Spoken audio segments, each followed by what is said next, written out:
नमस्कार, today breaking news की इस वीडियो में आपका स्वागत है। दोस्तों, आज की इस वीडियो में जानेंगे आज की महत्वपूर्ण और ताजा खबरों के बारे में। तो दोस्तों, वीडियो में आगे बढ़े उससे पहले आपसे एक छोटी सी विनती करना चाहते हैं कि इस वीडियो को लाइक और शेयर जरूर कर दीजिएगा, साथ ही हमारे चैनल को सब्सक्राइब जरूर कर लीजिएगा। वहीं पर दोस्तों, वीडियो में आगे बढ़े उससे पहले आपके जनरल नॉलेज में वर्दी के लिए आपसे एक प्रश्न पूछना चाहते हैं। आज आपको कमेंट करके बताना है कि भारत के किस इलाके से धारा 370 को 2019 के अंदर हटाया गया था। जी हां, कमेंट करके उस स्थान का नाम जरूर बताएगा। तो चलिए दोस्तों, बिना देरी के शुरू करते हैं आज की खबरों के कारवा को। देश के अंदर साल 2017 में भारत सरकार ने वाहनों पर किसी भी तरह के मेटल क्रेस गार्ड या बुलबार पर प्रतिबंध लगा दिया था। नए प्रतिबंध की शुरुआत के साथ मोटर वाहन अधिनियम में एक नया संशोधन भी पेश किया गया था। बता दें कि आधिकारिक कानून के अनुसार बुलबार या क्रेस गार्ड वाले वाहन के मालिक पर मोटर व्हीकल एक्ट की धारा 182(a) के तहत मामला दर्ज किया जा सकता है।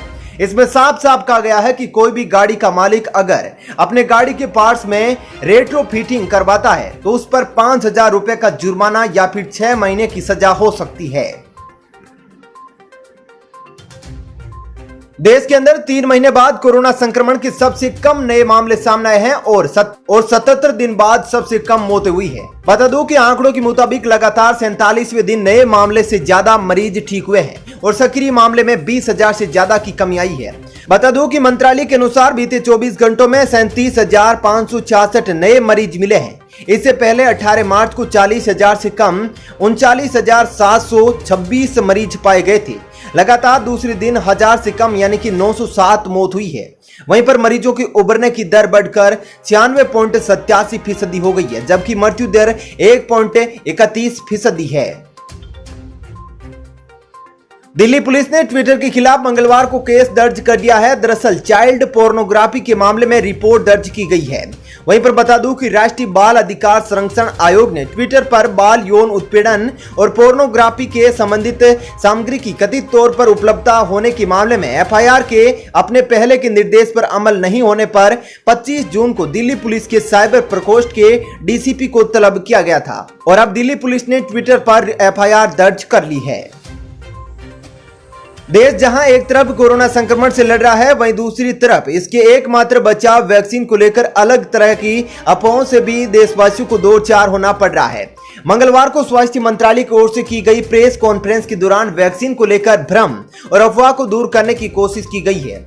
बता दूं कि नीति आयोग के स्वास्थ्य सदस्य डॉक्टर वी.के. पॉल ने कहा कि ये 4 vaccine Covaxin, Covishield, Sputnik V और मॉडर्ना स्तनपान करने वाली महिलाओं के लिए सुरक्षित है। इसके अलावा वी.के. पॉल ने यह भी साफ कर दिया है कि इन वैक्सीन का बांझपन के साथ कोई भी संबंध नहीं है।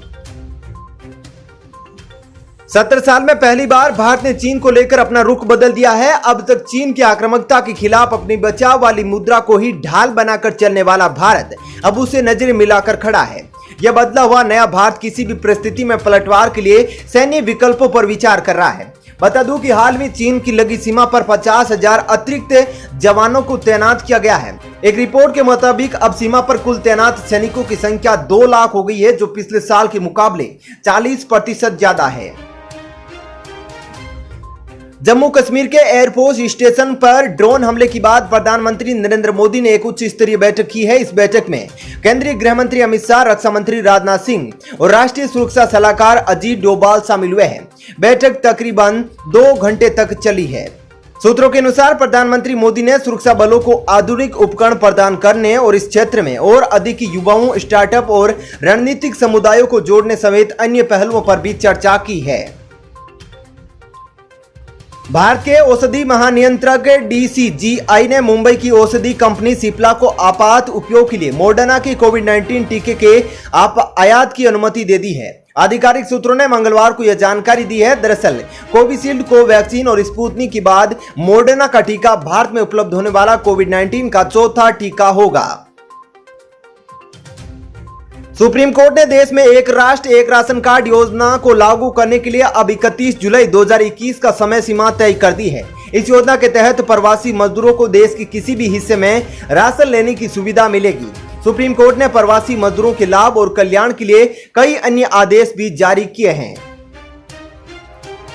दिल्ली के सर गंगाराम अस्पताल में कोविड-19 मरीजों में साइटोगेमालो वायरस यानी कि CMV की वजह से मल के रास्ते ब्लीडिंग के 5 मामले सामने आए हैं। कोविड-19 इम्यूनो कॉम्पिटेंट रोगियों के साइटोमेगालो वायरस के कारण होने वाली रेक्टल ब्लीडिंग के 5 मामलों की भारत में यह पहली रिपोर्ट है। 5 में से 1 मरीज की मौत हो गई है। इंटरनेशनल क्रिकेट काउंसिल ने मंगलवार को ऐलान कर दिया है कि इस बार T20 वर्ल्ड कप का आयोजन UAE और ओमान में किया जाएगा।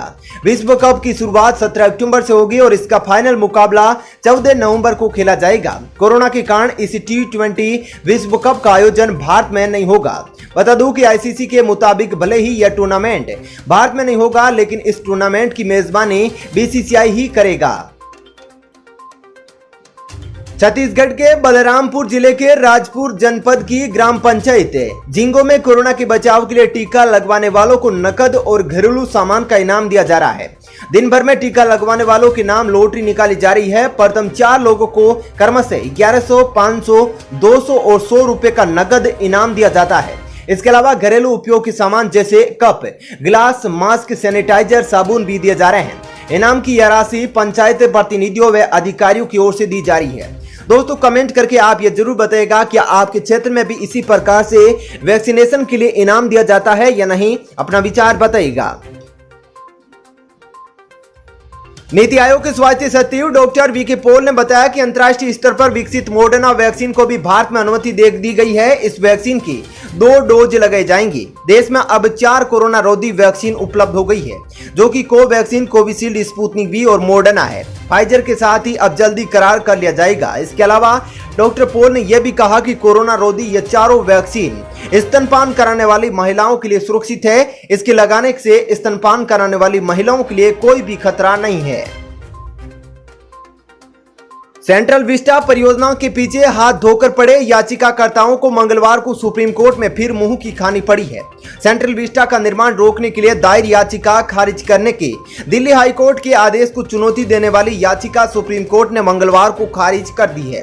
कोर्ट ने याचिकाकर्ताओं के रवैये पर खिन्नता व्यक्त करते हुए कहा कि आपका जो रवैया है उसके लिए हाईकोर्ट द्वारा लगाया गया 1 लाख का जुर्माना भी बहुत कम है। मंगलवार को लाहौर के बरकत मार्केट में कई सिलेंडर धमाके हुए, जिससे आसपास का इलाका हिल उठा है। ये सिलेंडर ऐसे समय पर ब्लास्ट हुए हैं जब कुछ दिन पहले ही जौहर टाउन में एक आतंकी हमला हुआ था। RI न्यूज के मुताबिक यह जानकारी मिली है।